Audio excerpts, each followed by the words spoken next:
सभी सुनने वालों को मेरा हार्दिक अभिवादन, यथोचित योग्य सम्मान, और इसके साथ कि आप सब लोग इसको धैर्यपूर्वक सुनेंगे और इस चैनल को विजिट डेस्टिनेशन को सब्सक्राइब करेंगे, लाइक भी करेंगे और डिसलाइक भी करें। अगर आपको कहीं गलत लगता है कोई कमेंट ज़रूर करें, डिसलाइक की वजह क्या है, क्या वजूहत हैं। तो आज हम जो चर्चा करेंगे वो इस बात पर है कि लोग इस्लाम पर तनकीद क्यों करते हैं, तनकीद में आलोचना क्यों करते हैं। उसकी जो उसकी जो वजह हैं वो वजह यही है कि जो इस्लाम है, जैसे इस्लाम 610 ईस्वी में जब मोहम्मद साहब जो हीरा नाम की गुफा में गए थे, तो वहाँ उनको ऐसा कहते हैं वो लोग कि एक गब्रियल नाम का, जिसको जिब्राइल बोलते हैं उर्दू अरबी में, एक फरिश्ता आया। तो मोहम्मद साहब उसको देखकर डर गए, पसीने पसीने हो गए, और वो उनकी अपनी पत्नी आयशा के साथ आयशा के पास पहुँचे, जो कि उनसे उम्र में करीब 45 वर्ष छोटी थी। क्योंकि जब आयशा शायद 6 या 7 साल की थी, मोहम्मद साहब 53 साल के थे जब इनकी शादी हुई थी। तो ये एक तरह से आयशा पे मोहम्मद साहब का जुल्म था। तो ये जो मोहम्मद साहब हैं, तो ये प्रॉफिट कैसे हो गए, एक 6 साल की लड़की से 53 साल का लड़का शादी कैसे, आदमी कैसे शादी करेगा। तो अभी भी हमारे मुस्लिम बरादर कम से कम अपनी लड़की की जो 6 साल की है उसकी 53 साल के आदमी से शादी नहीं करेगी। तो मुसलमानों ने तो ये इस्लाम को कब से मानना छोड़ दिया है, क्योंकि ऐसा करेगा ही नहीं। तो अब हम उसी पे आते हैं। तो जब इनको गब्रियल नाम का फरिश्ता आया और इनको आयतें उतारने लगा, वो मतलब आयतें उतारने मतलब आकाशवाणी होती थी, और वो एक आयत बन जाती थी। आकाशवाणी नहीं, इनके कानों में आती थी। मज़े की बात यह है कि जो ऊपर से आकाशवाणी थी बहुत लाउड ना होके सिर्फ इनके कानों में ही घुसती थी। और जबकि आकाशवाणी तो ध्वनि, और दूसरी बात है कि जहाँ इनका ईश्वर या इनका अल्लाह या इनका गॉड रहता है वो 7वें आसमान पर रहता है, और कैसी जगह रहता है जहाँ पर ऑक्सीजन नहीं है। तो ये भी बड़ा अनिश्चित सा है कि जो मोहम्मद साहब एक बार बुर्रा गद्दी पर बैठकर 7वें आसमान पर अल्लाह से मिलने चले गए। तो इसमें अभी ये झूठ है, ये बिल्कुल सच्ची बात नहीं है। क्योंकि ना तो इवोल्यूशन थ्योरी में कोई ऐसा जानवर आया है, और ना ही कोई किसी तरह का ये जिक्र है कि बुराक नाम का जानवर हुआ है। ये बुराक नाम का एक जानवर सिर्फ कुरान की उपज है, जो कि एक असत्य घटना है, ऐसा कोई था नहीं। तो इनको नई नई वाणियाँ आने लगी, उपदेश आने लगे इनके कानों में, और इन्होंने जो उपदेश बनाए वो अपने हित के लिए बनाए। इन्होंने अपने पुत्र वधू, जो जायद की पत्नी थी, पुत्र वधू को कपड़े बदलते हुए देख लिया था। तो इन्होंने उससे विवाह का प्रस्ताव रख दिया। तो जायद ने कहा कि आप प्रॉफिट हैं, आप ले जाइए मेरी पत्नी को। तो फिर एक नई आयत कुरान में डाली गई, और मोहम्मद साहब ने खुद डाली ऊपर से, और कहीं से कोई आयत वायत नहीं आई है। क्योंकि जितने ऊंचे पर ये इनके अल्लाह या खुदा बैठते हैं, तो वहाँ ध्वनि का एक सोर्स होता है, पहुँचने के लिए कुछ हवा पानी, वहाँ कोई वैक्यूम है, वैक्यूम में तो ध्वनि ट्रैवल ही नहीं करती। अब तो सब समझते हो। तो इन्होंने जो है उससे शादी कर ली। ऐसी बहुत सी घटनाएँ हुई। सबसे जो बुरा वाक़या मोहम्मद साहब को ये प्रॉफिट साबित करने के लिए ये बहुत बड़ा वादा है कि ये प्रॉफिट थे। तो ये बनु करेज़ा नाम का एक कबीला था, एक अबू सुफियान नाम का उसका हेड था। तो इन्होंने उस कबीले को लड़ाई में हरा दिया। तो उसने उनके हेड को मार दिया, और जो मर्द और स्त्री पुरुष सबको मार दिया गया। तो एक रेहाना जो थी उनके हेड की बेटे की बहू या जो भी है, वो नादिर कबीले से संबंध रखती थी, लेकिन उसके ससुराल जो है बनु कुरैज़ा नाम के कबीले में रखती थी वो बनु नादिर से। बनु कहते हैं अरबी में कबीले को। तो इन्होंने उसी रात मोहम्मद साहब ने उसको एक ऊँटनी पर बैठाकर 3 माइल्स ले गए रेगिस्तान में, और उस रात एक डेरे में उसके साथ हम बिस्तर हुए, संभोग किया।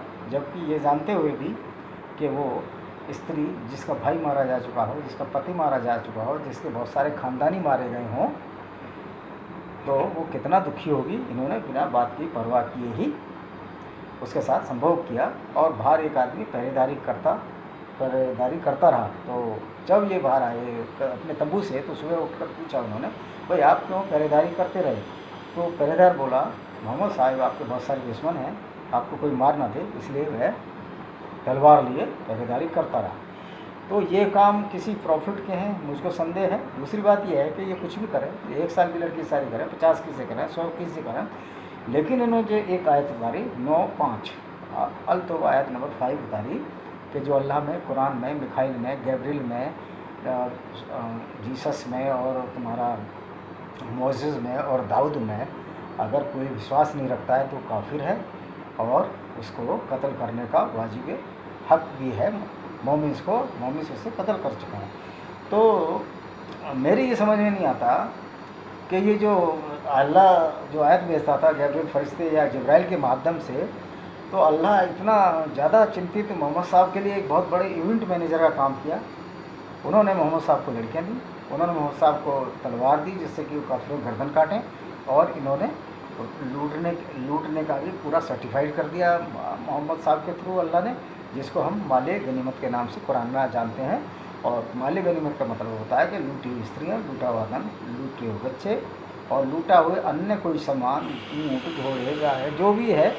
क्योंकि जब ये किसी को फतेह कर देते थे, नॉर्मली क्या है, पुरुषों को तो ये कत्ल कर देते थे, जो छोटे बच्चे थे उनको एक दास बना लेते थे और दास बनाने के बाद उनको उनके घरों में गुलामी करने के लिए भेज देते थे, जो कि सिपाहीसालार और सैनिक होते थे उसी के हिसाब से। और जो औरतें होती थी, औरतें भेड़ बकरियों की तरह आपस में बांट लेते थे। और कई बार ऐसा वाक़या हुआ कि खूबसूरत औरत मोहम्मद साहब ने अपने लिए चुनी और एक बार गलती से खूबसूरत औरत को नहीं चुन पाए तो किसी ने आके उसकी तारीफ़ की कि रेहाना बहुत अच्छी है, तो उन्होंने फिर उसके बदले उनको 2-3 या जो भी पैसे दिए उनके सरदारों को, कहा ये औरत मेरे लिए। तो ये अगर प्रॉफिट के ये कार्य हैं तो इससे तो बड़ा विचित्र सा एक पता लग वो एक आभास सा होता है कि मोहम्मद साहब ने ऐसा तो एक साधारण आदमी भी नहीं कर, ये साधारण आदमी के कार्य है कि इधर उधर सीटी मारना, ये करना, इसी तरह की जो चीज़ें उस समय हुई। और उसके बाद क्या हुआ, जो ये आयत उतार दी काफिरों के खिलाफ, ये तो एक बिल्कुल काफिरों का एक डेथ वारंट ही बन गया। और जगह जगह जो है लोग जो मारे जाने लगे। 1400 साल हो चुके हैं, आज भी हिंदुओं को, ईसाइयों को और तुम्हारे अहमदियों को पाकिस्तान या इस्लामिक कंट्रियों में सिर्फ इसलिए कत्ल कर दिया जाता है कि वो अल्लाह, कुरान और रसूल मोहम्मद साहब ने विश्वास नहीं रखते। मतलब ये कैसा अमर्यादित या एक स्टुपिडिटी है कि एक इंसान आया 610 में, पूरी दुनिया को 2 हिस्सों में बांट दिया और अल्लाह का नाम लगा दिया, अगर अल्लाह है तो।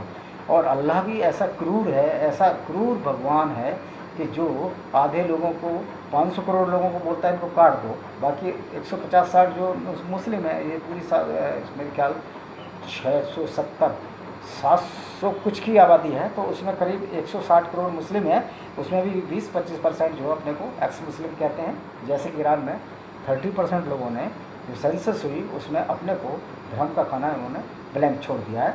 और ये बड़े ही दुख का विषय है कि आज भी बहुत सारे हमारे मुस्लिम भाई उस अल्लाह उसके साइंस को, उस मोहम्मद बिन अब्दुल्ला और प्रॉफिट साहिब की साइंस को मान रहे हैं, जो कि नितांत झूठी और फैब्रिकेटेड है, मतलब जालसाजी है। उस समय उन्होंने अपने लिए जो आयतें उतारी वो भी एक जालसाजी थी, अपना प्रभाव बढ़ाने के लिए अपने कुरैश कबीले में, जबकि कुरैश कबीले के लोग ही उनको नहीं चैन से बैठे देना चाह रहे थे। पर अगर ये प्रॉफिट थे, इनको बड़ा दिल रखना था, वहाँ अपना प्रभाव जमाना था, कत्ल-वार की कोई ज़रूरत नहीं थी।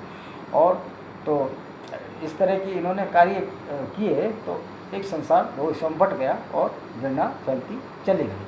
उसके बाद अब आते हैं हम जो इस्लामिक कंट्री हैं, इस्लामिक कंट्रियों में तो अल्पसंख्यकों का बुरा हाल है।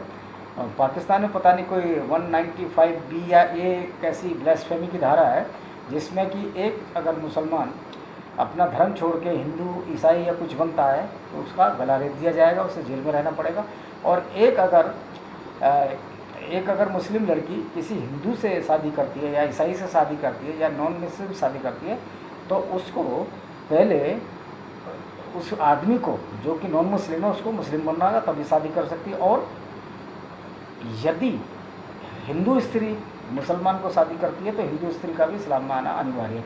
मतलब ये एक तरह की डिक्टेटरशिप और पागलपन और फुलिसनेस, मानवता के खिलाफ जो स्टुपिडिटी या मूर्खता और जाहलियत है, जो कि जाहिलपन ना गंवारपन जो कुरान से लोगों को मिला, इससे इस्लाम का ना, इससे इस्लाम तो छोड़िए, इस्लाम तो जड़ है सब कुरान इसकी झगड़े की।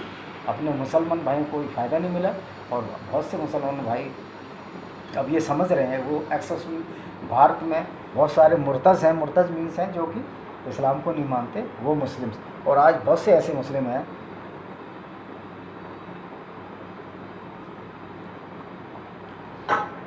बहुत से ऐसे मुस्लिम हैं जो कि मुर्तज़ हो चुके हैं, इन बातों में विश्वास नहीं करते।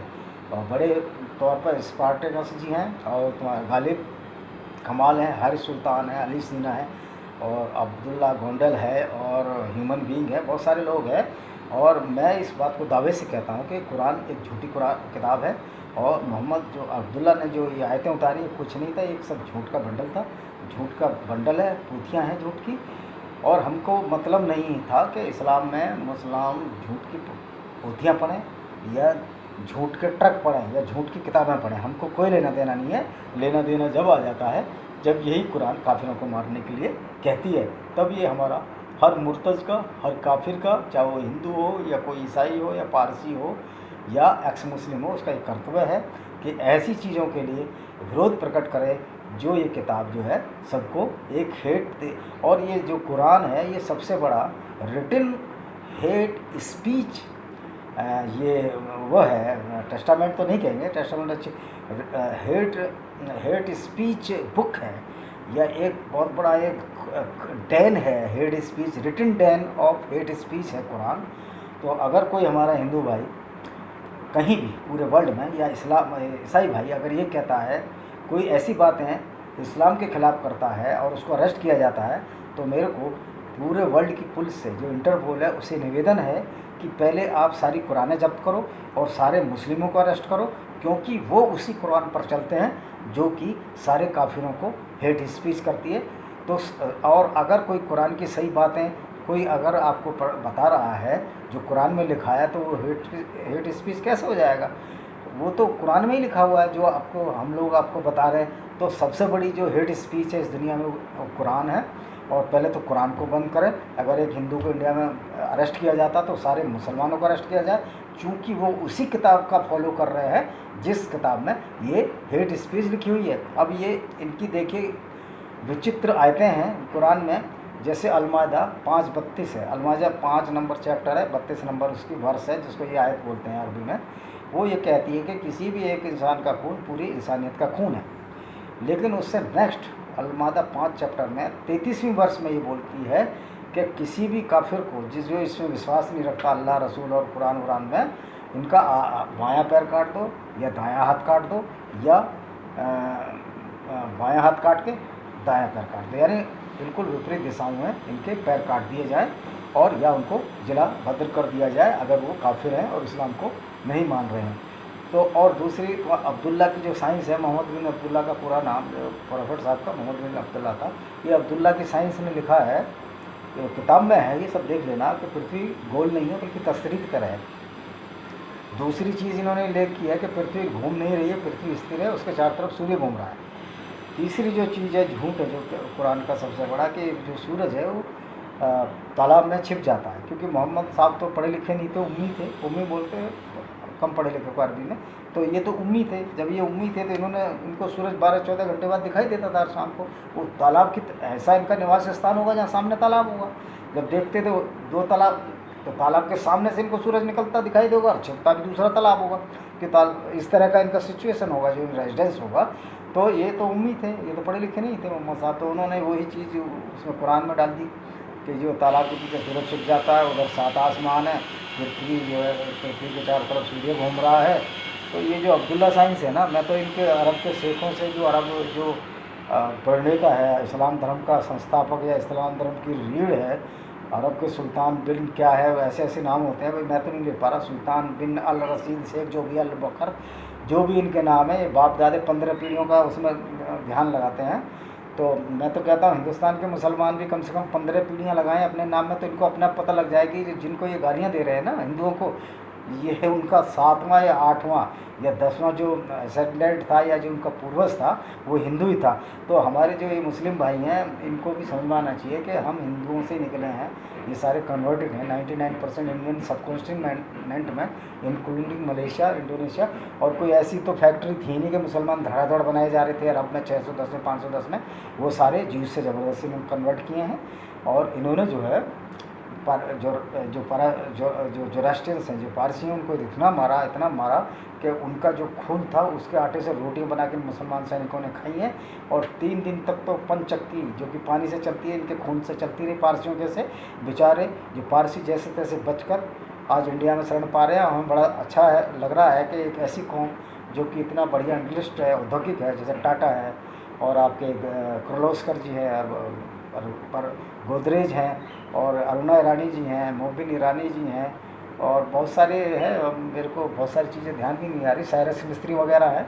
ये सब जो है हमारे पारसी भाई हैं और इन्होंने जमशेद अली टाटा जी ने तो हमारे देश को स्टील की ऊंचाइयों पर पहुंचा दिया है कि आज हम इतने सक्षम हो गए हैं कि हम अपने स्टील की आपूर्ति अब चाइना से नहीं कर रहे हैं। हालांकि चाइना जो है स्टील का सबसे बड़ा आपूर्ति करता है भारत के लिए या निर्यात करता है भारत के लिए स्टील। लेकिन अब आत्मनिर्भरता इंडिया में आई तो शुरुआत इनकी जमशेद अली टाटा जी ने की, जो कि रतन टाटा जी जो हैं इनके शायद ग्रेट ग्रैंडफादर या ग्रैंडफादर हैं, जो भी है इन्हीं के वंशज हैं वो, ये अपने रतन टाटा जी। तो और बहुत सी ऐसी चीज़ें। उसके बाद क्या हुआ, अब इन्होंने यहाँ जब सिंध में अटैक किया, मोहम्मद बिन कासिम आया 712 ईस्वी में, बहुत कम उम्र में आया, 17 साल की उम्र में। उसको खलीफ ने, उनके खलीफा ने भेजा, जाओ वहाँ से लूट का माल लूट के लाओ, क्योंकि इस्लाम में तो लूट, कत्ल, खून ये तो सर्टिफाइड है। अगर ये सब लोग आज के ज़माने में होते, हमारे प्रॉफिट साहिब भी होते, तो भारतीय कानून के हिसाब से ये सब जेल में चढ़ रहे होते, क्योंकि लूट और कत्ल और इसके लिए तो यही सज़ा है हमारा जो IPC कहता है। उसके बाद इन्होंने बहुत सारे अटैक किए और जो राजा दाहिर को इन्होंने मारा, उसकी कमला देवी और दूसरी का नाम नहीं आता, करुणा देवी, और 2 लड़कियों को, और वहाँ बेच दिया गया, वहाँ ले गए इनको सबको, और वहाँ हिंदुओं की औरतों को बेचा गया, उनको बहुत बेइज्जत किया गया सिंध की औरतों को। तो इतने कुकर्म इन लोगों ने किए और कितने भी मंदिर, मोहम्मद गजनवी ने मंदिर तोड़े हमारे। और इनको पता नहीं मुसलमानों को खुद से क्यों डर लगता है, पत्थर की मूर्ति से इतना क्यों घबराते हैं। ये जब भी इस्लाम नष्ट होगा, और नष्ट क्या होगा, ये करीब करीब नष्ट ही हो चुका है। जब भी इस्लाम नष्ट होगा अपने कुरान से होगा, अपने क्रियाकलाप से होगा। और कुरान का जो अल्लाह है वो भी झूठा है, कुरान का जो प्रॉफिट है उसका एग्जिस्टेंस है कि वो पैदा हुआ था इस्लाम का आदमी वो है, लेकिन गैब्रियल भी झूठा है इनका, गैब्रियल है ही नहीं, अल्लाह भी कोई नहीं है।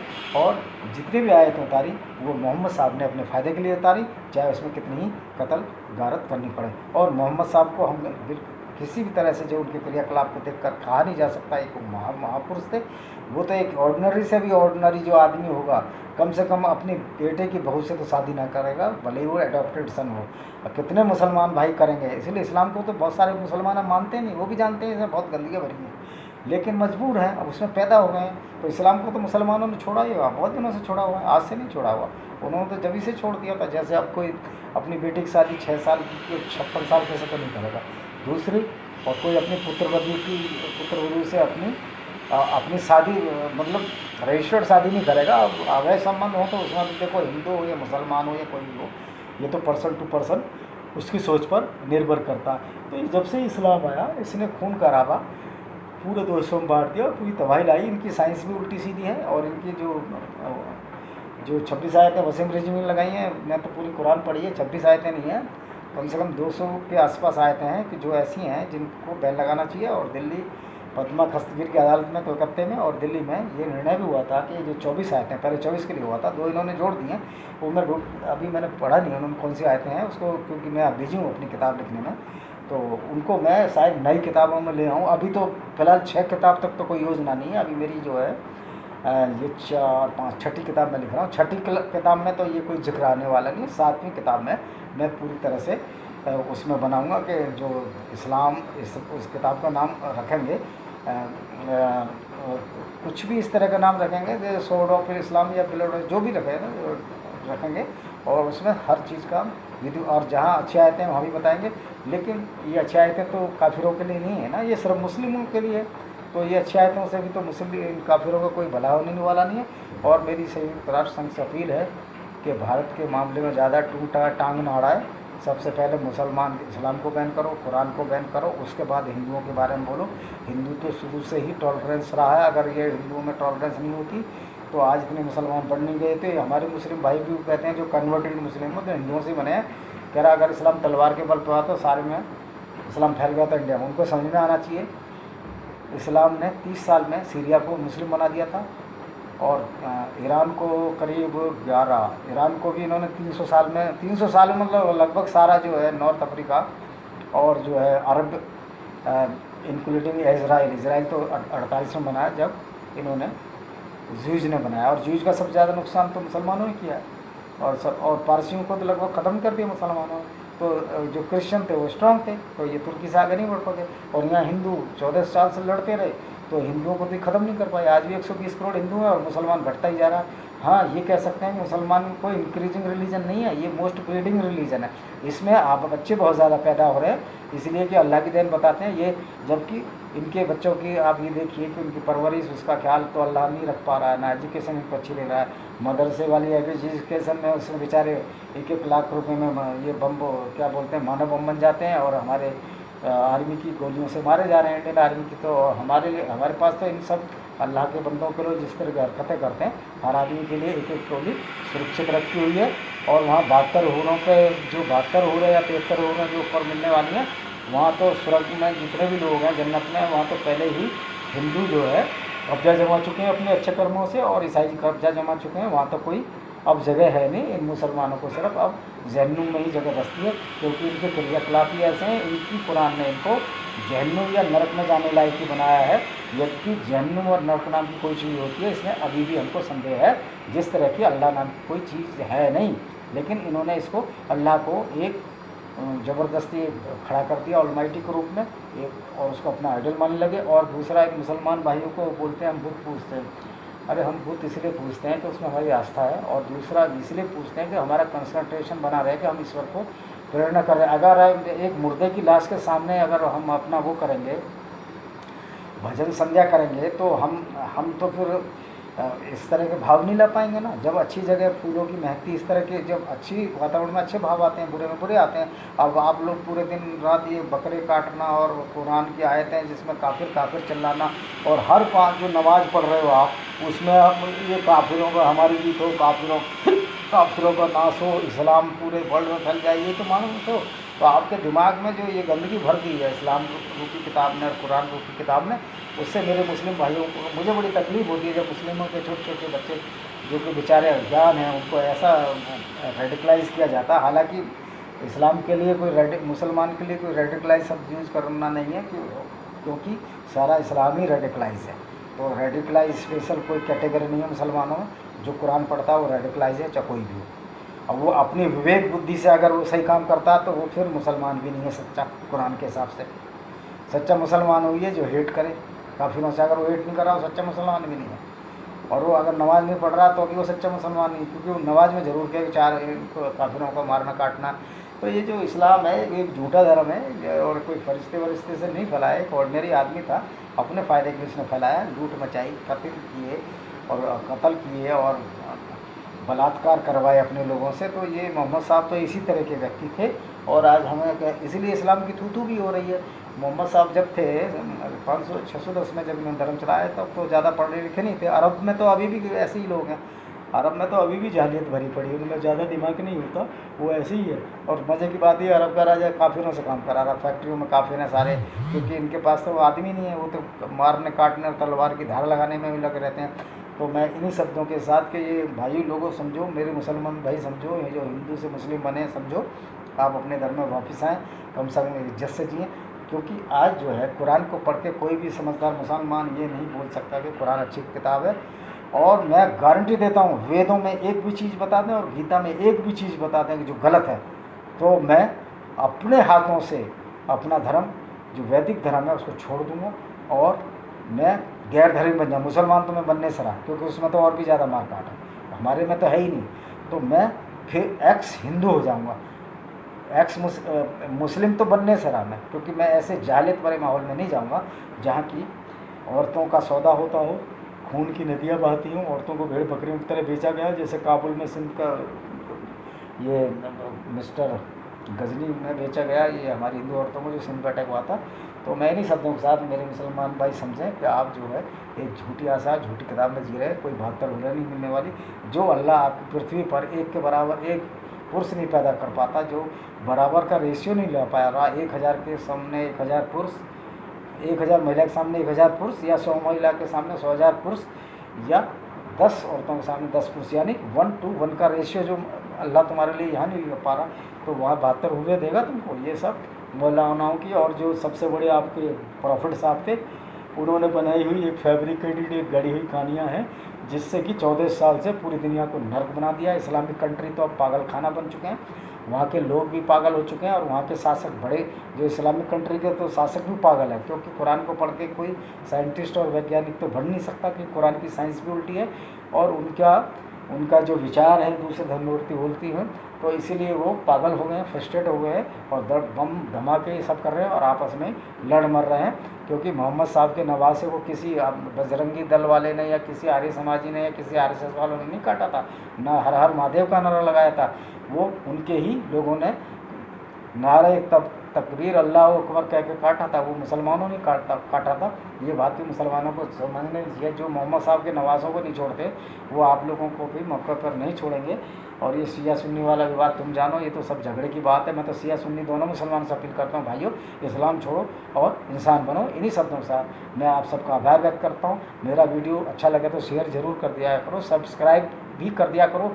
नहीं भी करोगे तो कोई बात नहीं है, लेकिन अगर कर सकते हैं तो करिए, और कमेंट ज़रूर लिखिए अगर मैंने कुछ गलत बोला है। जो भी मैंने गलत बोला है उसका एक तो उसको डिसलाइक करके उसमें कमेंट ज़रूर लिखिए, तो मैं भी देखूँ मैंने गलत बोला या सही बोला, फिर अगले वीडियो में मैं उसको स्पष्टीकरण या दे सकूं। इन्हीं शब्दों के साथ आपका विजय कुमार आपका अभिवादन करता है। शब बखैर।